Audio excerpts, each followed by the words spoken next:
سوائے اس کے کہ اللہ تعالیٰ اسپیشل فضل کر دے. یہ اللہ کے فضل پہ موقوف ہے.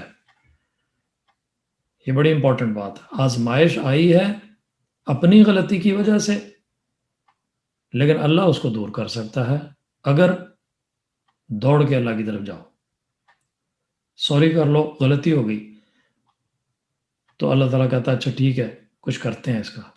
لیکن کبھی تھوڑی بہت تو بھگتنی پڑ جاتی ہے. جیسے اگر ایک انسان مومن ہو، متقی ہو، پرہیزگار ہو، لیکن وہ بغیر سوچے سمجھے ایک لیکوڈ پڑا ہوا اٹھا کے اس کو گھونٹ بھر لے یا پی جائے، بعد میں پتہ چلے کہ وہ تو زہر تھا، کوئی جفت تھا، تو اب کیا ہوگا؟ اس لیے کہ وہ نمازیں پڑھتا ہے تو اس کو کچھ نہیں ہوگا. غلطی کی ہے اس نے سوچا سمجھا نہیں، دیکھا نہیں اور گند اٹھا کے منہ میں ڈال لیا، تو زہر تو کام کرے گا. ہاں، استثناء، ایکسیپشن یہ ہو سکتی ہے کہ اللہ تعالیٰ کوئی میریکل ظاہر کرے اور جلدی سے اس کو کوئی ایمبولنس آ جائے، کوئی ڈاکٹر آ جائے، کوئی اس کا پیٹ صاف کر دیں اور اس کو کوئی ایسی دوائی دے دیں جس کے نتیجے میں جلدی سے وہ یفت جو ہے وہ اس کے جسم میں سے باہر نکل جائے اور وہ بچ جائے، بحال ہو جائے. لیکن اب اس کو 2 4 دن 10 دن بستر پہ بھی پڑنا پڑے گا، اور بھی کئی مسائل ہو سکتے ہیں، سائیڈ ایفیکٹس بھی اس کے بھگتنے پڑیں کچھ دیر. تو یہ ایفیکٹ تو ہوا، لیکن شاید اس کی زندگی بچ جائے، اللہ میاں اس کو میریکل دکھائے، اس کے لیے معجزہ دکھائے اور وہ بچ جائے. نمبر 2، کچھ بھی نہیں کیا اس نے، کوئی گڑبڑ نہیں کی، کوئی جہالت نہیں کی، کوئی غلطی نہیں کی، لیکن اس کے اوپر پرووننگ آ گئی. کیوں؟ اس لیے 2 باتیں پھر ہیں کہ وہ اپنی روحانی ترقی کرے. کہ اللہ میاں سب ٹھیک چل رہا تھا، مشکل آ گئی ہے، لیکن اے اللہ ہم تجھے چھوڑ کے تو کہیں ادھر ادھر نہیں بھاگ جائیں گے کہ اچھا اب کیا کریں، جب تو میں نے کچھ کیا ہی نہیں تھا، میں نے گڑبڑ ہی نہیں کی، تو پھر میرے پہ کیوں اتنی مصیبت آ گئی. نہیں نہیں نہیں، ایسا کچھ نہیں ہوگا. کچھ بھی ہو جائے، مار کھائیں، مر جائیں، جو مرضی ہو، تیرا در نہیں چھوڑیں گے، بلکہ پہلے سے زیادہ دعائیں کریں گے، عبادتیں کریں گے، روئیں گے، چلائیں گے کہ ہمیں اس مشکل میں سے نکال لے. روحانی ترقی، اسپریچول یوتھ. نمبر 2، آزمائش آئی ہے، کیا کچھ نہیں تھا، ایٹ لیسٹ ہم نے کچھ نہیں کیا تھا، مگر آزمائش ہم پہ بھی آ گئی ہے، تو اب کیا کریں؟ اب یہ کرنا ہے کہ فوراً محنت کرو، سوچو، ریسرچ کرو، پڑھو، لکھو، کچھ آلات تیار کرو، کچھ دوائیاں تیار کرو، کچھ سدے باب کرو، کچھ بند بناؤ، کچھ ڈیم بناؤ.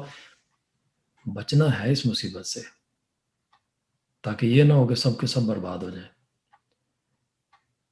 کسی کی غلطی سے آئی ہے یا کسی بھی کی غلطی سے نہیں آئی، لیکن آ گئی ہے مصیبت. اب کیا کریں؟ سارے سر جوڑ کے دنیاوی ترقی کریں، دماغ لڑائیں. جو پہلے کبھی سوچا نہیں تھا، اب سوچیں کہ اگر ایسی چیز آ جائے تو کیا کریں. ہم ایسی مصیبت پڑ جائے گی تو ہم نے کیا کرنا ہے، ہماری آنے والی جنریشن کیا کرے گی، بچائیں گے کیسے ان کو. یہ بھی ایک طرح کی دنیاوی ترقی ہوئی. تو یہ 2 فائدے ہو گئے اس آزمائش کے. اللہ کے قریب ہو گیا، زیادہ عبادتیں کی، زیادہ جھکا، زیادہ معافی مانگی، زیادہ استغفار کیا، اور دنیاوی ریسرچ کر کے سوچ کے ترقی کی. آزمائش یا عذاب، دونوں چیزوں کے بارے میں یاد رکھیں. یہ بڑی پکی بات ہے، اللہ نازل نہیں کرتا. پلے باندھ لیں اس بات کو. نہ عذاب نہ آزمائش، اللہ نازل نہیں کرتا. یہ ہماری اپنی غلطیوں کا نتیجہ ہوتا ہے یا ہماری ایتویکلنگ کے لیے آتی ہے؟ ہم کرتے ہیں، یعنی چیز پیدا ہو گئی تاکہ ہم ترقی کریں۔ حضرت ابراہیم علیہ السلام کی ایک دعا قرآن کریم میں درج ہے، آپ سب کو یاد ہوگی، فَإِذَا مَرِضْتُ فَهُوَ يَشْفِينِي۔ میں جب بھی بیمار ہوتا ہوں تو اللہ شفا دیتا ہے۔ اب یہاں دیکھیں، یہ نہیں کہا انہوں نے کہ جب اللہ مجھے بیمار کرتا ہے تو وہی مجھے شفا دیتا ہے، نہیں، کہتے ہیں بیمار اپنی غلطی کی وجہ سے ہوا ہوں، بغیر کپڑے پراپر پہنے ہوئے ٹھنڈ میں باہر -16 میں باہر نکل گئے، بغیر ٹوپی بغیر جرابوں، ٹھنڈ لگ گئی، چینکیں مارتے ہوئے بخار چڑھا کے گھر واپس آ گئے۔ کس کی غلطی ہے؟ اللہ میاں نے کہا تھا باہر نکل جاؤ، اپنی غلطی ہے، بیمار ہو گئے۔ کسی ایسے گھر میں جہاں کرونا وائرس کسی کو ہوا ہے اور وہ چھینکیں مار رہا ہے، کھانس رہا ہے، اس کے پاس جا کے بیٹھ کے اس کا سر دبانا شروع کر دیں، کس کی غلطی ہے؟ اللہ میاں نے کہا تھا جاؤ جا کے اس کے سر پہ بیٹھ جاؤ، غلطی تو اپنی ہے۔ اس کی ایک آدھ چھینک میرے پہ پڑی تو میں بیمار ہو جاؤں گا، مگر کیا اب بیمار ہو گیا تو پھر اپنی کسی غلطی کی وجہ سے بیمار ہو گیا، لیکن فَهُوَ يَشْفِينِي، اب شفا وہ دیتا ہے۔ کیسے شفا دیتا ہے؟ خود بخود، بعض دفعہ خود بخود بھی دیتا ہے۔ اس کو کوئی چیز مد نظر ہوتی ہے، اس بندے کی کوئی نیک اعمال یا کوئی اس کے بارے میں کسی بزرگ کی دعائیں، لیکن زیادہ تر یہی ہوتا ہے کہ اللہ میاں شفا عطا کر دے۔ اللہ میاں کہتے ٹھیک، اب تم نے وہ اپنی غلطی کا خمیازہ تو بھگت لیا، بیمار تو تم ہو گئے، لیکن تمہیں شفا دے دیتا ہوں تاکہ مر نہ جاؤ، بچا لیتا ہوں تمہیں، کچھ دیر اب یہ سختی کاٹ لو تو پھر ٹھیک ہو جاؤ گے۔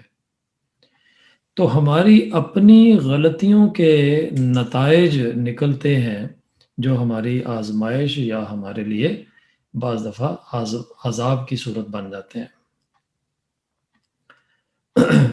جب نبی آتے ہیں تو نبیوں کو اور ان کے ماننے والوں کو بھی بہت ساری آزمائشیں آتی ہیں، جیسے سارے نبیوں کے ماننے والوں کے بارے میں آپ قرآن بھی بھرا پڑا ہے، بائبل پڑھی ہے، پتہ آپ سب کو کہ بے شمار آزمائش، حضرت موسیٰ کے ماننے والوں پہ اتنی آزمائشیں آئیں، بیچارے 40 سال تک صحرا گردی کرتے رہے۔ حضور صلی اللہ علیہ وسلم سرکار دو عالم کی امت پہ یا حضور کے صحابہ پہ بہت بڑی بڑی آزمائشیں آئیں، اولادیں سامنے آنکھوں کے قتل ہوئیں، وطن چھوڑنے پڑے، اپنے بھائی بہن بیوی بچے شہید کروانے پڑے، ایک ایک عورت کو ایک ہی دن میں اپنے گھر کی بے شمار لاشیں اٹھانی پڑ گئیں، باپ بھی شہید ہو گیا، بیٹا بھی شہید ہو گیا، بھائی بھی شہید ہو گیا، خاوند بھی شہید ہو گیا، بڑی بڑی آزمائشیں آئیں۔ کس لیے؟ کہ وہ برباد ہو جائیں؟ نہیں۔ کس لیے؟ کہ انہوں نے کوئی غلطی کی تھی؟ نہیں، ان کی روحانی ترقی کے لیے، اور بھی زیادہ ایمان مضبوط ہوتا ہے، اور بھی زیادہ اللہ کے قریب ہوتے ہیں، اور بھی زیادہ اللہ کے سامنے جھکتے ہیں، اور جب انسان جھکتا ہے بلبلاتا ہے تو اللہ تعالیٰ اس کو اپنے اور قریب کر کے گلے سے لگا لیتا ہے، اپنے سینے سے لگا لیتا ہے کہ اب فکر نہ کرو، اب تم میرے ہو۔ اللہ تعالیٰ قرآن کریم میں فرماتا ہے کہ وَلَنَبْلُوَنَّكُمْ بِشَيْءٍ مِّنَ الْخَوْفِ وَالْجُوعِ وَنَقْصٍ مِّنَ الْأَمْوَالِ وَالْأَنفُسِ وَالثَّمَرَاتِ، یہ 1 2 3 4 5 قسموں کی ابتلا یا آزمائشوں کا ذکر خدا تعالیٰ نے قرآن کریم میں فرمایا کہ کبھی کبھی ہم بندوں کو خوف سے آزمایا کرتے ہیں، ان پہ خوف طاری ہو جاتا ہے، ہائے ہائے ہائے اب کیا ہو جائے گا، کیا ہونے والا ہے، تھر تھر کانپنا شروع کر دیتے ہیں۔ وہ خوف چند منٹ کا بھی ہو سکتا ہے، وہ خوف کئی دنوں کا بھی ہو سکتا ہے، خوف کئی مہینوں کا بھی ہو سکتا ہے، بڑی سخت آزمائش۔ شاید ساری قوم کا شیرازہ بکھر جائے، شاید یہ ساری فیملی ٹوٹ جائے، شاید یہ ساری جماعت جو ہے یہ پتہ نہیں تتر بتر ہو جائے، پتہ نہیں لوگوں کو کیا ہو، مرتاد نہ ہو جائیں کہیں، خوف کی ایسی کیفیت طاری ہو جاتی ہے کہ سمجھ نہیں آتی، وہ بہت بڑا ابتلا ہے۔ اچھا اللہ میاں ہم نے اسی لیے ہم نے اتنی قربانیاں دی تھی، اسی لیے ہم نے اتنی ماریں کھائی تھی، اسی لیے ہم اتنی مشکل سے اپنے ایمانوں کو بچاتے رہے، آخر پہ آ کے تو نے ہمارے ساتھ یہ کرنا تھا۔ یہ تو آزمائش میں پورا نہیں اترا بندہ، آزمائش میں تو بندہ تب پورا اترتا ہے، خوف طاری ہے، تھر تھر کانپ رہے ہیں، پریشان ہے، ڈگمگاتی ہوئی کشتی نظر آ رہی ہے، پتہ نہیں کس وقت ڈوب جائے، لیکن نہیں، لا الہ الا اللہ، اللہ کے سوا کوئی معبود نہیں، بچانا ہے تو اسی نے بچانا ہے، اگر میرے پہ ابتلا ہے تو کوئی بات نہیں، میں اللہ ہی کا ہی ہوں اور اللہ میرا ہے، کوئی شکوے کا کلمہ منہ سے نہیں نکالنا۔ پھر اللہ میں کہتا ہے بعض دفعہ میں بھوک سے آزماتا ہوں، قومی طور پہ قحط پڑ گیا، تھورکا، بہت بڑی آزمائش آ گئی۔ حضرت یوسف علیہ السلام کے زمانے میں آیا تھا نا بہت بڑا تھورکا، 7 سال تک قحط پڑا۔ اب مومن کیا کہتے ہیں، شکوہ کرنا شروع کر دیتے اللہ میاں کے سامنے، بھاگ جاتے چھوڑ کے کہ اللہ میاں اچھے ہم تمہارے ماننے والے ہیں، ہم بھوکے مر رہے ہیں۔ صحابہ رضوان اللہ علیہم اجمعین شیب ابی طالب میں 3 سال تک بھوکے کاٹتے رہے، 3 سال، گننا شروع کرو ذرا دن، پریشان ہو جاتا بندہ، 1 دن 2 دن 4 دن 10 دن نہیں، مہینہ نہیں، 3 سال۔ ایک صحابی کہتے ہیں اتنی بھوک کئی کئی دن کے فاقے۔ حضرت خدیجہ رضی اللہ تعالیٰ عنہ بھی اسی وقت بیمار ہوئی اور بڑی سخت بیمار ہوئی اور پھر فوت ہو گئی، بھوک کے دن تھے، سخت ویکنس، باہر سے کچھ آنے نہیں دیتے، بائیکاٹ کیا ہوا ہے، شیب ابی طالب میں وادی کے اندر بند کر دیا مسلمانوں کو، سب نے بائیکاٹ کر دیا، کوئی چیز اندر جانے نہیں دینی، نہ کوئی خریدے گا، نہ کسی مارکیٹ میں مسلمان کو آنے دیں گے، نہ کوئی چیز اس کو بیچے گا، جو کوئی بھی مسلمانوں کو کچھ بیچے گا اس کے خلاف کارروائی کریں گے۔ پنجابی میں اس کو کہتے ہیں حکا پانی بند، کچھ نہیں دینا ان کو۔ ایک صحابی کہتے ہیں میں اتنا بھوکا تھا کہ رات کو میں بھوک کی وجہ سے بے چین ہو کے باہر نکل گیا گھر سے، اور مجھے کچھ نہیں مل رہا تھا کھانے کے لیے، نیند آ نہیں رہی تھی، اتنی شدید بھوک تھی کئی دنوں کی، اندھیری رات، اندھیری جنگل کی پگڈنڈی، اس میں پھر رہا تھا، ننگے پاؤں تھے شاید، کہتے میرے پاؤں کے نیچے کچھ نرم سی چیز آئی، مجھے لگا کہ کوئی جاندار چیز ہے، کوئی کیڑا ہے یا کوئی کھجور ہے یا کچھ ہے، پتہ نہیں کیا چیز تھی۔ میں نے آنکھیں بند کر کے نیچے ہاتھ مارا اور اس کو گلے میں ڈال دیا، سیدھا، چبایا نہیں، کیونکہ زبان پہ اس کا ذائقہ پتہ چل جاتا کہ کیا چیز ہے تو شاید باہر پھینک دیتے، الٹی کر دیتے، سیدھا گلے میں ڈالا تاکہ اندر چلی جائے، بس پیٹ کے اندر کچھ چلا جائے اس وقت۔ سوچ ہے صرف، بس سوچ سکتے ہیں، لیکن سوچ کے رونگٹے کھڑے ہو جاتے ہیں کہ وہ لوگ کیا تھے، لیکن کیا انہوں نے کیا، چھوڑو اسلام کو، چلے مکہ والوں کو جا کے کہہ دیتے ہیں میں نہیں مسلمان، روٹی تو دو کھانے کے لیے مجھے، ایسا نہیں کیا انہوں نے، اگر مرتے مر جائیں گے، آزمائش ہے خدا کی طرف سے، پرووننگ ہے، کس لیے؟ تا ہمارے ایمان تازہ ہوں، تا ہمارے ایمان ترقی کریں اور ترقی کریں۔ تو اللہ کہتا ہے بھوک، جائیدادوں کے ضائع ہو جانے کی بھی ابتلا ہے، آزمائش، جائیدادیں بعض دفعہ ضائع ہو جاتی ہیں، مکان لوٹ لیے احمدیوں کے 74 میں، 53 میں، 84 میں، آج بھی، ابھی 1-2 سال پرانی بات ہے شاید، کتنے وہ جہلم میں چپ بورڈ فیکٹری تھی احمدی کی بہت بڑی، ساری فیکٹری کو آگ لگا دی۔ 74 میں تو گجرانوالا، سرگودا، جنہوں نے 74 کا زمانہ 74 کا دیکھا ان کو پتا ہے، گھروں کے گھر لائنوں میں آگ لگا دی سب کو۔ گجرانوالا میں ابھی کچھ دیر پہلے بھی واقعہ ہوا،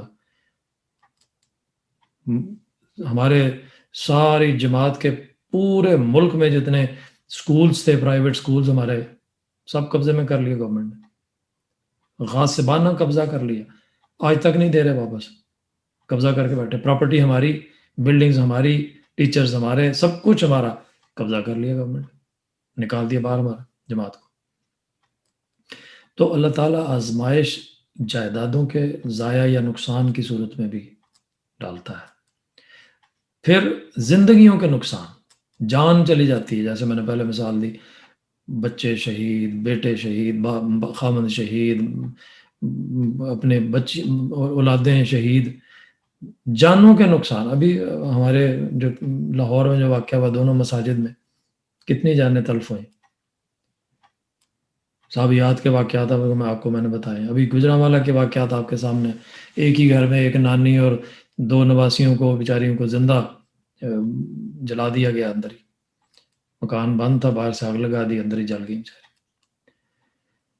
یہ جانوں کا نقصان بھی۔ پھر جنگوں میں بے شمار شہداء کا ہونا، یعنی صرف یہ نہیں کہ پیچھے والوں کے لیے آزمائش ہے، ان کی اپنی جان بھی تو تلف ہو رہی ہے۔ جب وہ لڑنے گئے ہیں تو ان کو پتہ ہے کہ آج شاید زندہ واپس نہ ہم آئیں، پھر بھی لڑتے خدا کی خاطر۔ تو آزمائش ہے، بہت بڑی آزمائش۔ اور پھر پھلوں کا نقصان، یعنی کھڑی فصلیں بعض دفعہ نقصان ہو جاتا ہے، کوئی بگولا آگ کا آیا ختم ہو گئی، کوئی طوفان آ گیا، کوئی سونامی آ گیا، کوئی اولے پڑ گئے تو فصل کھڑی کی کھڑی تباہ ہو گئی، یا کوئی کیڑا لگ گیا تو خراب ہو گئی، یا کوئی آ کے لوٹ کے لے گیا۔ تو کئی قسموں کے آزمائش ہیں۔ مختلف آزمائشیں انسان پہ آتی ہیں، جیسے میں نے شروع میں عرض کیا تھا کہ عذاب یا آزمائش اللہ نہیں بھیجتا، پیدا ہوتے ہیں۔ یہ ایک اور مضمون ہے، یہ میں اپنے قرآن کلاس میں کئی دفعہ بیان کر چکا ہوں، لیکن اس سے صرف یہ دیکھنا ہے کہ مومن فائدہ اٹھاتا ہے۔ اب یہ بھی ہمارے جو اس وقت ہم پہ آئی ہوئی ہے ایک طرح کی آزمائش، ہر طرف وبا ہے، دنیا کا نظام سارا درم برم ہو گیا، پوری دنیا، کوئی ایک آدھ ملک نہیں، کوئی ایک آدھ قوم نہیں، پوری دنیا کا نظام درہم برہم ہو گیا۔ لوگ پریشان ہیں، کئی مسائل، کئی فنکشنز، کئی لوگوں کی تقریبات، کئی لوگوں کے سفر، ہر چیز رک گئی۔ مگر ایسے میں حکم کیا ہے؟ حکم یہ ہے کہ مومنوں کے لیے یہ ضروری ہے کہ اللہ کی طرف پہلے سے زیادہ جھکیں، اللہ سے دعائیں مانگیں، اے اللہ یہ مشکل ہم سے دور کر دے۔ اب جب وہ زیادہ نمازیں پڑھیں گے، زیادہ دعائیں کریں گے، زیادہ اللہ تعالیٰ سے استغفار کریں گے، اپنے گناہوں کی معافی مانگیں گے، تو یقینی بات ہے کہ وہ روحانی ریٹویکلنگ ہوگی ان کی، اللہ کے زیادہ قریب ہوں گے، اللہ زیادہ ان کو اور بھی اٹھا کے گود میں بٹھا دے گا اور جوائے اسٹک ان کے ہاتھ میں دے دے گا کہ کھیلو، موج کرو، تم میرے ہو۔ لیکن جو کہیں گے ہاں ہمارے ساتھ تو ایسے ہی ہوتا ہے ہمیشہ، اب کیا مصیبت ہے، دیکھو جی جان ہی نہیں چھوٹ رہی، تو اللہ میں کہے گا بھگتو، تو پھر بھی بھگتنا تو تمہیں پڑے گا ہی، بھگتتے رہو۔